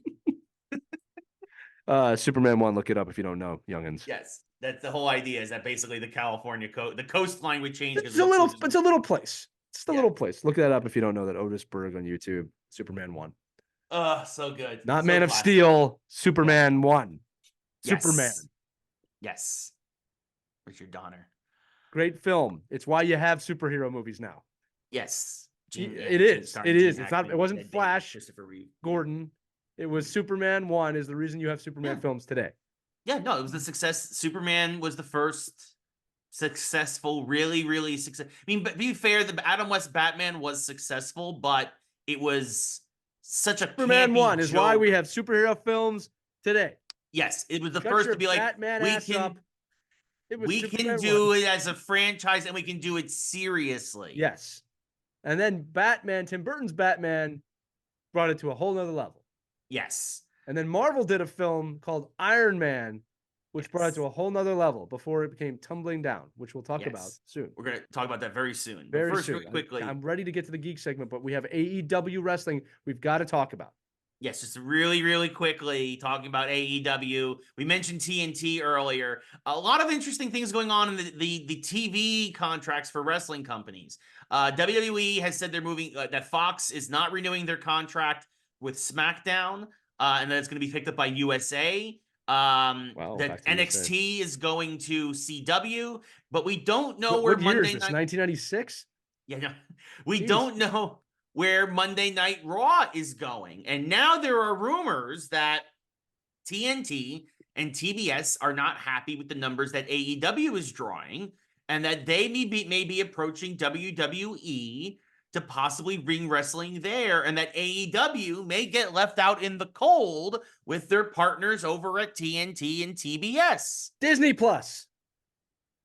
I mean, the funny thing is that for a while now, AEW has been trying to get their stuff onto Max, but for whatever reason, they have been hesitant to pull the trigger on that. We know why, because Max sucks. Well, yes, Warner Brothers Discovery is an absolute dumpster fire and doesn't know what they're doing. Let's make another Game of Thrones. That did all right. Oh, it's a great idea. Dragons and fire. Do a prequel. People love prequels. You know what we should do? We should do Superman again. Yeah. We should do it again. Who's the bad guy? Lex Luthor. Okay, you're fired. Thank you for coming today. We can do his origin story. You're also fired. Please leave. Yeah. Lee, we always talk about when people compete, the consumer wins, but what could happen if AEW doesn't stay on TBS, TNT, and if they can't find a suitable cable home? Should these contracts expire and WWE swoop in and eat their lunch? I think the dumbest thing, or the best thing, depending on what side of this you're on, is if AEW doesn't maintain that contract, Amazon, Netflix, one of the streaming services is going to pick them up, and everyone's going to realize, oh, wow, this is way better than being on a network. Yeah. How much network ratings are you getting now? Is that how everyone's watching it? Are you really going on your TV and going to the channel? No. Or are you streaming this? No, I mean, yeah, you're streaming it, or I mean, in my case, I DVR. And Amazon I don't watch live. Has live NFL football weekly. You don't think they're looking to expand upon that? Whoever is wise enough to go there first is going to win. By the way, hey, Ray, you got Prime. I got Prime. Prime's awesome, right? Maybe you don't have Prime, but I have Prime. Comes with Amazon Prime. So now you can introduce yourself to a whole nother bunch of wrestling fans. And on Prime, you got things like Invincible. You got things, that are really bloody and gory. You got The Boys. You're telling me this doesn't fit right in? It's not even the most violent thing they're going to have. Yeah. Right? It's true. AEW would actually fit in very well on Amazon. That would be interesting. I believe so. So I'm just saying, like, Max had Mortal Kombat, right? Yes. What are you waiting for, you morons? Sorry, It's I time. love predicting the future. We did this years ago. Everything Yeah. that we predicted technologically has actually happened. Yeah. All right. And to be fair, and WWE already is kind of halfway there. Like Of all course their they are. pay-per-views Yeah. are on Peacock They now. will suck out as much money as they can from television. But my point is, yeah, if someone's going to give them a contract, it's just not that far-fetched for me to think that Amazon or Netflix or even Apple TV, again, probably not Apple. All right. I mean, definitely not Disney Plus. I was joking about that. Yeah. Might be in line for this. Yeah. Yeah, no, for sure. It'll be interesting to see what happens. Our producer did just note, as a little sister would, that my predictions for movie theaters getting better has not happened. And that is true because movie theaters are stupid. Yeah. To be And fair, actually, at least in LA, a lot of the theaters have it's less seats, less theaters, but it's we bring the food to you. You have the reclining chairs. So you're saying that I was right, Ray? You hear that, producer Caitlin? Yeah, like they're trying. They're trying to get people. They're like, just behind. Look, Ray, there's an AMC in my town that I went to for decades, and it is so horrible, dude. It is so bad. It takes so the theaters are mildly grimy.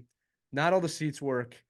The food takes a ridiculous amount of time. Now, to be fair, they are short staffed. I acknowledge that, but we're not talking, a steak dinner here. It's you put the popcorn in the bag and hand it to me, right? Yeah. It's just, one of the things that grinds my gears, Ray.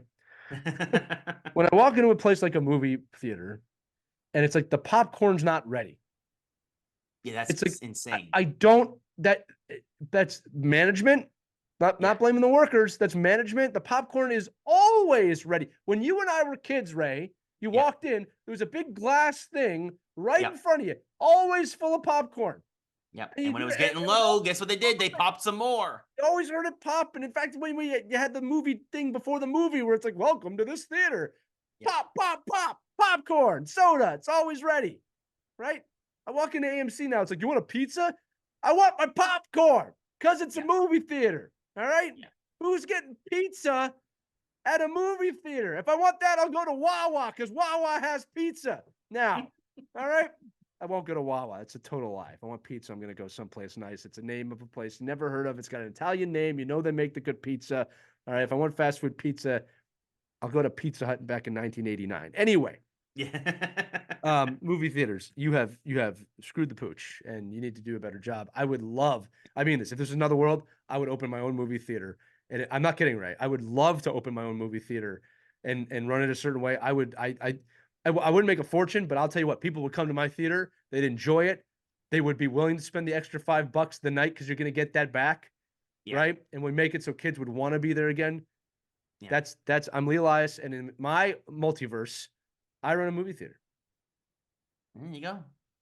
And Ray, you're in like the little usher suit with the little hat, like the maroon hat. Just tearing all the tickets. Yeah. Next. I hate this.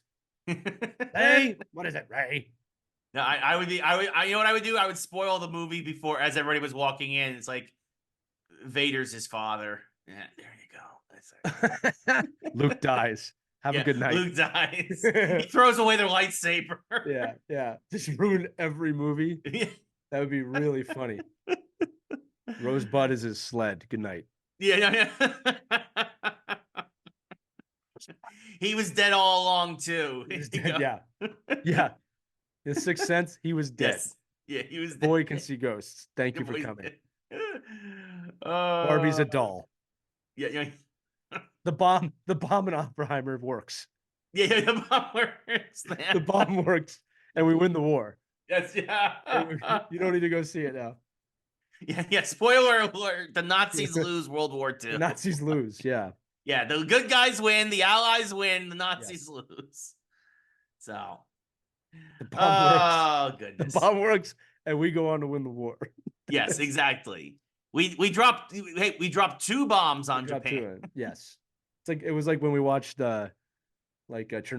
It's like, it was exactly what they say it is. Yeah, it's not going to end well. It doesn't end well. The reactor, it goes nuclear. It goes nuclear. It melts down. Yeah. Like they don't stop it. Still melting down to this day. Yeah. Yeah. Yeah. Way to go, Russia. Yeah.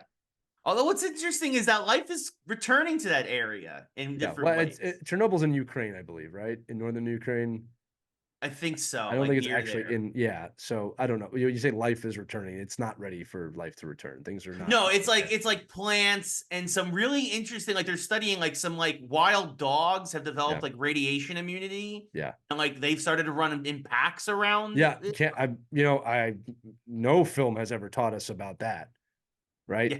By the way, Godzilla is one of the top grossing films of all time right now. Godzilla. That's right. I gotta go see Godzilla -1. Yeah.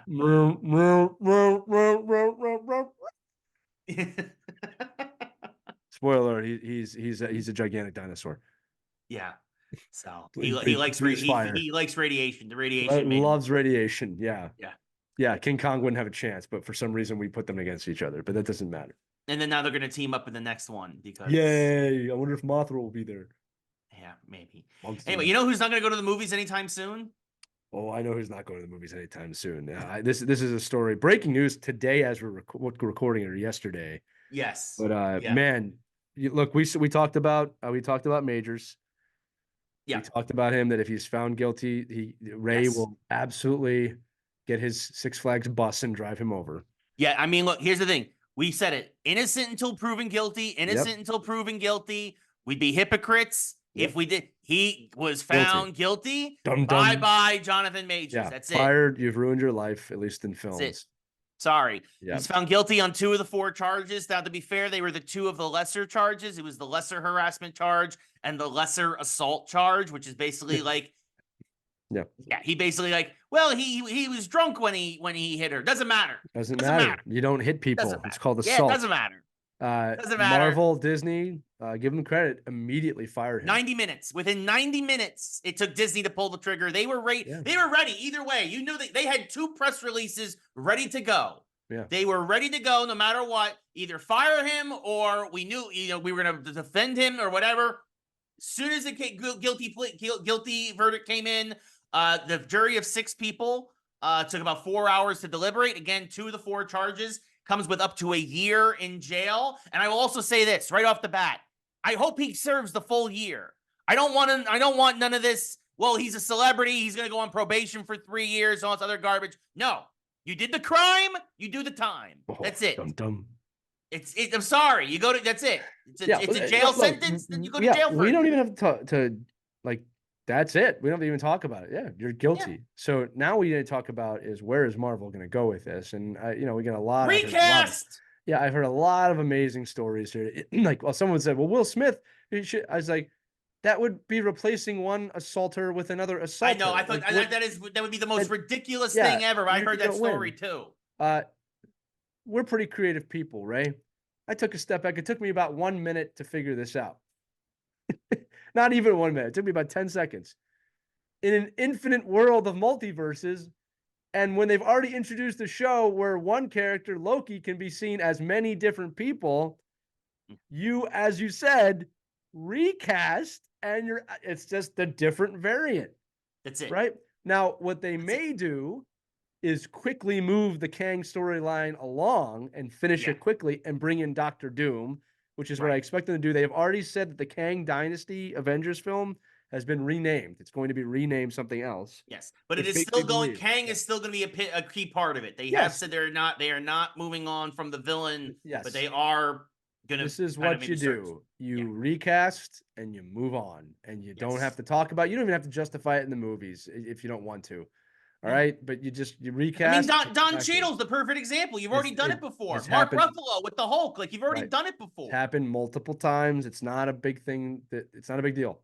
You recast, you move on. Find yourself a young, great actor. I will say this about Majors, and this has nothing to do with how I feel about him being sentenced. He was a tremendous actor. I mean, he was really, really good. Yeah. But you know what? Doesn't matter. You screwed up. You're out. Find another great actor. I'm sure you can find one. Yeah. And put him in that role. The scene that I keep thinking about now, and this is funny, is that post scene from Ant-Man. Now I wish they hadn't made that, because they could have that scene could have solved everything if they never made it. Yeah. In fact, actually, they might go back. Hey, if they can put Hayden Christensen as a digital Force Ghost in Return of the Jedi, yeah, maybe not, obviously not the whole film, but that end scene, you redo that end scene with. I've heard some really good suggestions, like John Boyega. I'm sure he would love that. I mean, look, find someone of the same caliber as an actor, and you just move on. That's it. Yeah, that's it. Now, and we now erase the name Jonathan Majors from the lexicon forever. Yeah. There was somebody who actually joked that he's like, well, you can always bring Terrence Howard back. It actually would be really funny, but I don't think he's going to touch Marvel with no, I don't think so either. I don't think that would ever happen either. But like that, but no, honestly, like there are plenty of folks out there that you can find that can take this on and that should take this on. And it's just as simple as a recast. Look, and again, Disney did the right thing. You don't let the court of public opinion make blockbuster decisions for you and your company. But the second that he was found guilty in a court of law, you tried that with James Gunn, it didn't work. Right. Yeah. Right. And now he's one of the most powerful people in Hollywood. Yes, for another company. Right. Right. So like the court of law says you screwed up, and look, Majors are going to go to jail, and that's the thing is that when he comes out of jail, it's going to come down to people. Do you forgive him? Do you because we're also in a society very much like, well, if you served your time, then you're supposed to be that's it. And it's going to be a question now of will Hollywood forgive him? He might come back as an actor, but he's never going to be in this role again. Oh no, I'm not saying. Oh yeah, done as Kevin Spacey is, and he's probably done with Disney. Yeah, Kevin Spacey didn't even really do anything illegal, and I kind of did, but my point is like he's not even back. Well, he was never convicted. He's one of the greatest actors in history. He's not back, so this is probably going to be. I mean, look, people have given the Robert Downey Jr. comparison. I'm like, he was doing drugs. Like it's a whole very different story. He didn't insult anybody. Yeah, it's all wrong. But it's like he did that to himself, and he found his way through. You know. Well, that's the thing. And bye. Yeah, that's it. And again, Hollywood will decide if they want to blacklist him or not once he's back again, and we'll see what happens. And it might be something where, like you said, maybe in 10 years, right? He serves his year in prison, assuming that he actually will serve the time. I'm going to say it again. Mel Gibson never recovered fully. I mean, it's just not going to happen. He'll be back, but he's going to never be what he could have been. That's all I'm going to say about him. Yeah, I think that's a fair assessment. Don't assault people. Yeah, don't hit people. Trust me, folks. Trust me. If I don't hit people, you cannot hit people. You do what we do. We make a podcast on a metaphorical bus, and you run them over. That's how you do it. That's right. It's a facetious bus, and you pretend to run them over. Pretend, make believe. You don't actually do it. Big Baby Diesel.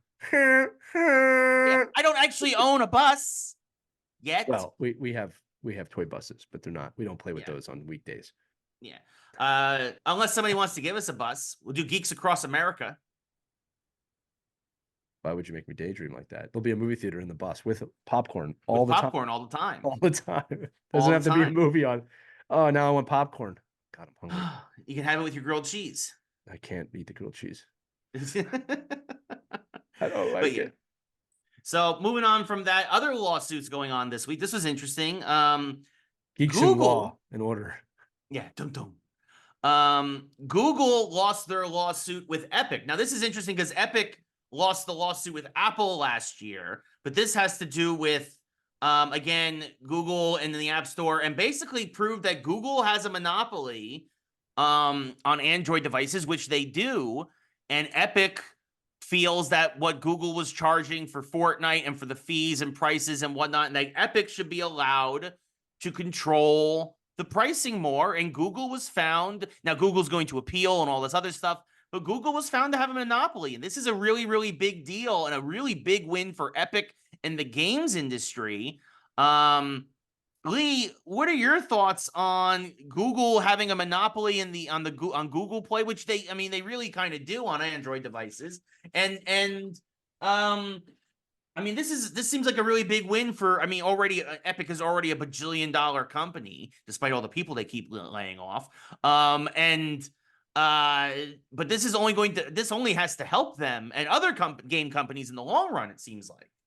Yeah, look, I'll give you a little business insight. When I work with a major retailer with my company, they don't tell me what to price my product at. They can make suggestions, they can do sales in terms of like on the product, but we have a thing called MSRP. We have pricing, right? And we set the pricing for our products. All right. I think the issue here is that, you look at it a little bit more of a digital product. Oh, there's not a lot of overhead. There's tremendous overhead. There's people that work there. There's developers. There's people that watch it. There's testers. There's everything that goes in it. It's marketing. So yeah, I do believe that Apple too has a little bit too much of a stranglehold. I mean, I remember you remember when Apple Music launched and they were like, "Oh, we're going to give it for free for a week or a month or whatever," and Taylor Swift Yeah. was like, "Yeah, no, you're not. Yeah. You just give my stuff away." And now Apple played that very wise. It was like, "You know what, Taylor, you're right." In background, they were like, "Shit," but like no, I think that like these are titans fighting titans. Let's be honest about it. Yes. But you got my other metaphor. It's like oil. Whoever controls the oil, right? Whoever controls the spice controls, right? So Spice melange. the Google controls the spice, but it's all Dune, Ray. It's all just Dune. Watch Dune, you'll understand business. None of that is true. This is not professional advice. You should not watch Dune to learn business. But Dune is pretty awesome. Yeah, no, I think Spice must flow. Yeah, it's going to be interesting to see how this shakes things up for Google Play in the App Store, Well, specifically Google Play here. Again, Ray, I'm going to say it, and we're going to talk about this with the next story too. The gaming industry is eating itself alive. Yeah. Okay. Now the thing is this: it's also making so much money that it's regenerating itself at the same time. Yeah. Right. What were you going to say? No, I was going to say it shouldn't be eating itself alive. Right. But my point is that it kind of can afford to eat itself alive, literally. And I don't mean that in a good way. All right. Because at some point it won't. Yeah. All right. But the gaming industry, to me, I mean, look, it's not that old, right? Again, you can look at gaming in a lot of different ways. I would say that the current state of gaming would start when, games went into the home. Right. I'm not including 40 years ago. Really, even I would say even Nintendo, right? Post crash. So 40 years. We'll just say it's only been around 40 years, right? As an industry, and it's really entering its adolescence to me in a lot of ways, right? Or maybe it's like a mid-20s shift of something like that where it's got to figure itself out.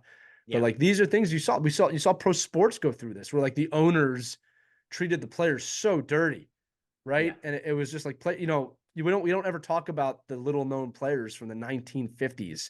You know what I mean? It doesn't come up. And that's just where this industry is at. Now, I think inevitably something is going to happen, a huge shift or a huge change, where some competition is going to enter the ring that no one saw coming, like another league. You know what I mean? And it may be VR. I mean, it may be something like that. Right. Yeah. But I'm glad that nobody can monopolize the store. The Google or Apple or Netflix or Microsoft should not be setting the price for these companies. Yeah. Right. And here's the thing. And I'm going to say it. People are going to think I'm crazy when I say this. Like GTA is coming. Yep. How much do you think GTA should be as a consumer? Well, the industry standard is right now $70 a game. Right. And I'm going to tell you as a business person, that is absolutely not sustainable in any way. Right. That game should be $150. And I know that sounds crazy, but tell me I'm wrong. Tell me it's not worth $150. Tell me it's not worth twice the price. Right. Right. Like there's your jobs back. Right. Yeah. It's something you got to earn. Don't get me wrong. But like, we're stuck. Like $75 is too little. And that's why you have all the microtransactions. Yeah. Right. Well, and that's why, and people remember, and that raise only just happened a couple of years ago during the pandemic. It's for way almost low. 20 years, it was at $60 a game. I hate to say this, it's way low, and the need for consoles is less and less and less by the year. Yes. Okay. So you don't make your money on consoles, you make your money on software. Right. And we've been predicting this, like EA. Why are you selling NHL, NBA, NFL every year? Like, just give me my Madden subscription. Yeah. Again, how much does Madden cost? $70, $79? $70 each year. Yeah. $20 a month.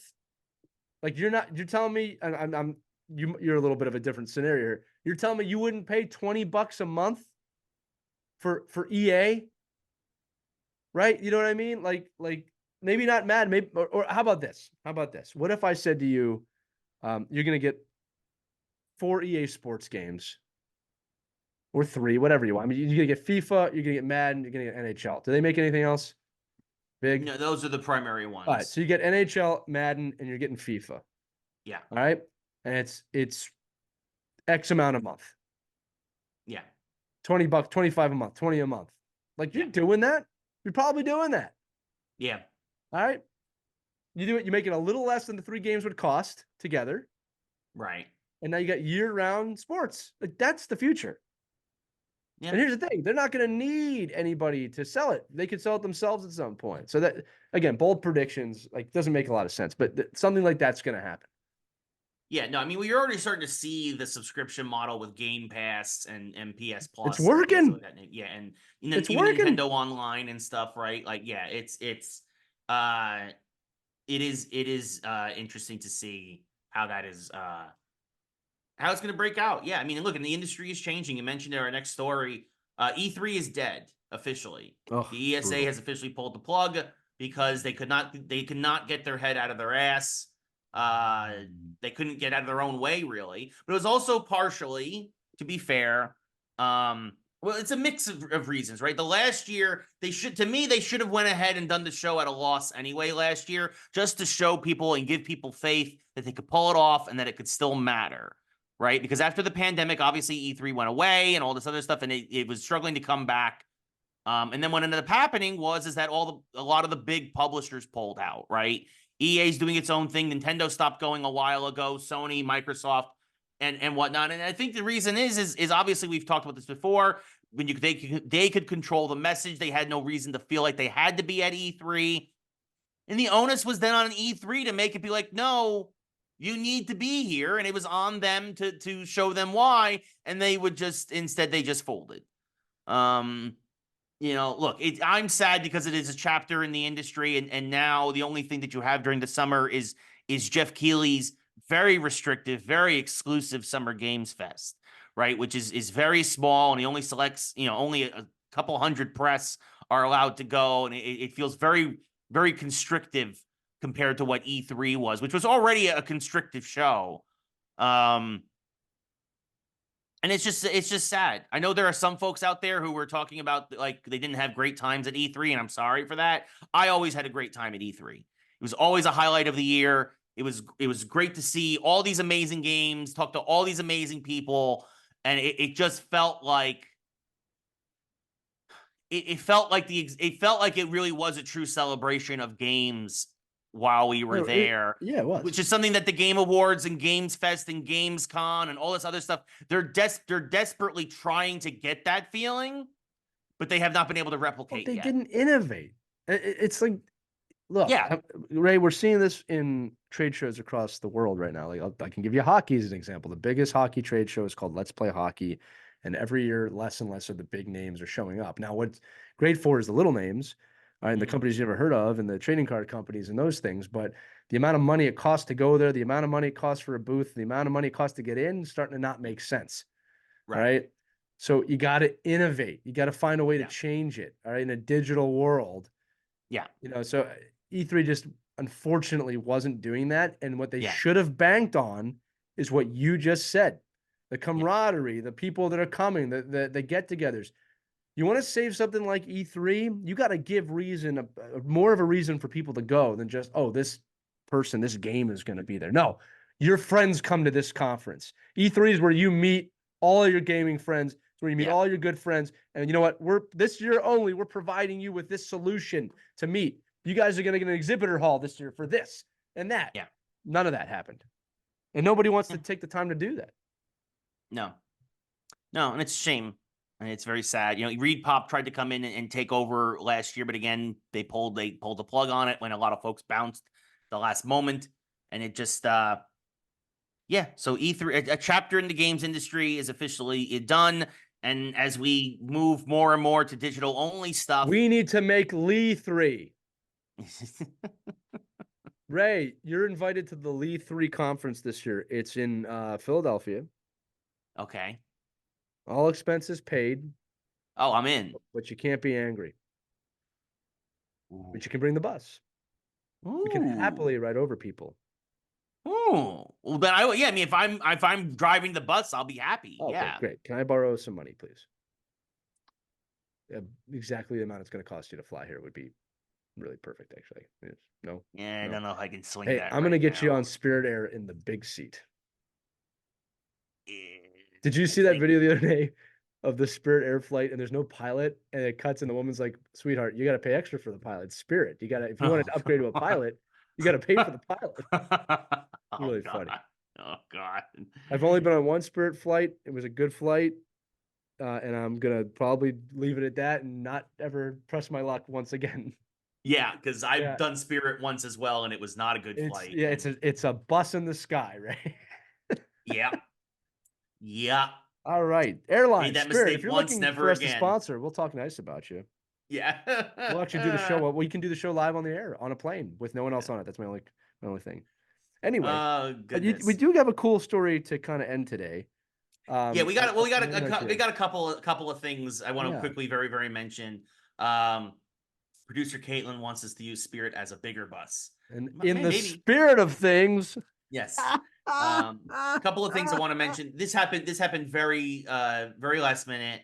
Very unfortunate. But we're talking about James McCaffrey, who is was the voice of Yes. Max Payne, Yes, passed away at 65. Very sad about that. He, of course, an icon in gaming. And a big reason why Remedy and Rockstar are the behemoths, the juggernauts that they are now. Just an iconic voice in games, gone far too soon. Very sad. Condolences to his family, his friends, and to his fans, of which we are amongst them. So that was very sad. Max Payne was a game, really changed a lot, changed gaming. Yes. Yeah. I mean, it absolutely was. The bullet time Bullet time effects, changed gaming. the yeah. noir aspect, right? Like it just, very sad that about that. And then also, while we're still on, we're talking about games and voiceovers, this is the uplifting story that Lee was talking about. This is the last thing that we were going to mention before we go, before we wrap up. And then, of course, stay tuned for later in the week where I give my top 10 games of the year. Speaking of games, really the only top 10 game list that matters is mine, because nobody plays more video games than me. Yeah, Ray. Hell yeah. I agree with that. Nobody plays more video games than I do and can more authoritatively talk about Hell yeah. I love hearing you talk about yourself that way. Damn, man. You got me happy. You got me happy, Ray. It's the truth. Our buddy Matt Cavalieri mentioned that I should spearhead my own annual Game Awards show. It's Lee 3. Yeah, Lee 3. The Lee 3 with the Ray Awards. Do you have a golden Carcillo? Yeah. Yes, I have a golden Carcillo. What does it look like? Yeah, no, it's a bus. It's a bus. It's a golden Carcillo bus? It's a golden bus. Love it. It's a crazy taxi bus. I want everyone listening to know I can hear our producer laughing in her office. That's how I know this is funny, because the door is closed. I usually can't hear. I can hear her laughing right now. It's great. Welcome to Lee 3, home of the Carcillos. The Ray Awards. Do you have a Carcillo? It's like an Oscar. Yes, But better. exactly. But It's an better. Oscar for video games. Yeah, it's just a toy busy, like the little kids. It's practical. You can take it off the stand. You can play with it. That's what makes it great. But yeah, we're gonna end today's show on a very good story. Peter Cullen, the voice of Optimus Prime, probably best known as the voice of Optimus Prime amongst many other things over his voiceover career of 40+ years, received the Lifetime Achievement Award from the National Academy of TV and Arts and Sciences. If you haven't seen his speech, folks, do yourself a favor. So good. Go Google it. Go look it up. If you are a fan of 80s cartoons, and again, the fact that he got it from Frank Welker, of course, another legend. If you listen to this show, yeah, you're a fan. There's no way you're not. Yeah. Do yourself a favor, watch his acceptance speech. We want to extend our congratulations to the legendary Peter Cullen, because it just it's well deserved, and it's just really wonderful to see And yeah, he talks about gratitude. He talks Because about of his brother. I mean, his brother served in Yes. the Marine Corps. His brother is the inspiration. was the inspiration for Optimus Prime. Yeah, Yeah. he always says his brother was a Marine and he was auditioning for the role, and his brother told him, who apparently had a very Optimus Prime voice, Yes. if you're gonna be a hero, be a real hero, and have empathy and do Yeah. it right. And that's how Optimus was born. And in his speech, he gives an amazing amount of credit to his brother, as he always has. It's not new. Yes. He's given Yeah. that speech before, but it's a voice of our childhood. It's a voice of a lot of people's childhood today. It's a voice of some very good and subpar movies from the turn of the century. Yes. Not his fault, but he does great in them. Not He his does fault. great in them. Yeah, not his fault. at all. But yeah, no. So congrats to Peter Cullen. We are fans, and we salute you, sir. Until all are one. Shaw Wing. Yes. There's a throwback Well, for you. on that note, roll out. Cue the music. Um, Let's roll out. When Ray knows this. When I get sick and my voice gets really muffled, I do a really good Optimus Prime. yes, he does. It's true. It's only when I'm sick. You can hear it when I bring my voice down, how it could be possible. But if I don't have the raspiness, it doesn't work. So this episode is ending. So let's roll out to Ray's Top 10. Make sure you tune into that mashup. It's not a mashup. It's Ray's Top 10. We're skipping the mashup this week for Ray's Top 10. It's a mashup of games and ratings.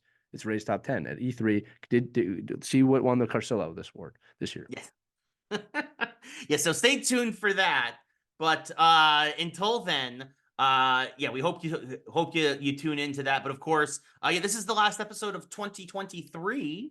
Good to be back, everybody. Yes, good to it see you. is. 12 episodes, 24 episodes, technically. It's good to see all of you. Thank you for being here. Make sure that you share Yes. with your friends. If you have a business or a sponsorship you'd like to share with us, we'd be all ears. We do a great job monetizing everything for you. Also, we have a massive online audience. So let us know if you're Yeah. interested in sponsoring the geeks who like grilled cheese sandwiches. Sports. I meant to say sports. We also like grilled cheese. Lee can't eat it anymore, but we still like grilled cheese. And as producer Caitlin says, we also like buses. And buses. So, but yeah, no, thanks everybody for tuning in. Thanks for supporting us in our return here on season 2. It's been a great year. Looking for bigger and better things though in 2024. And Big yeah, year 24. yes, bigger in 24. Thank you all again for your support. And so for the final time in 2023, have a great rest of your holiday season. Have a happy and safe new year. And we will see you in 2024 when the calendar turns over. But until then, that's Lee. I'm Ray. And this has been Geeks Who Like Sports.